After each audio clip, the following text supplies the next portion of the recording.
Pero ngayong oras na to mga kaibigan, dala-dala ko po ang mabuting balita ng kaligtasan. Ang mabuting balita ng kaligtasan ay walang ibang nagbigay kundi ang ating Panginoong Jesucristo lamang.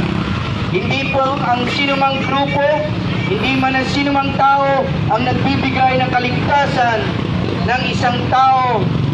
Wala po yan, kundi ang ating Panginoong Jesucristo lamang, dahil ang sabi ng banal na kasulatan sa Gawa chapter 4 verse 12, hallelujah, sa silong ng langit walang sukat ikaligtas ang tao kundi sa Kanya lamang pangalan, at walang ibang pangalan kundi ang ating Panginoong Jesucristo.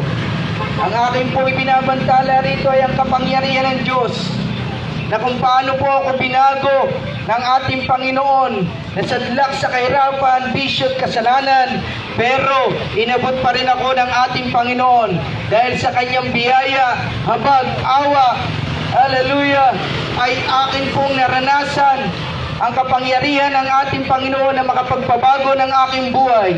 Dahil wala pong ibang makakapagpabago ng buhay ng tao. Hindi po kaya ng kapwa, hindi po kaya ng pamahalaan na baguhin ang isang drug addict, lasinggero, babaero, sugalor. Hallelujah, hindi kaya baguhin yan ng sinuman. Ang makakapagpabago lang dyan, walang iba kundi ang ating Panginoong Jesucristo, ang Diyos na buhay, na may gawa ng langit at lupa, ang may kontrol ng lahat ng bagay, ang may nagmamay-ari ng lahat ng bagay, maging ang buhay natin ay pag-aari ng Diyos. Kaya kaibigan, akin pong sinasabi sa inyo, ngayong oras na to, ikaw ay mahal na mahal ng ating Panginoon.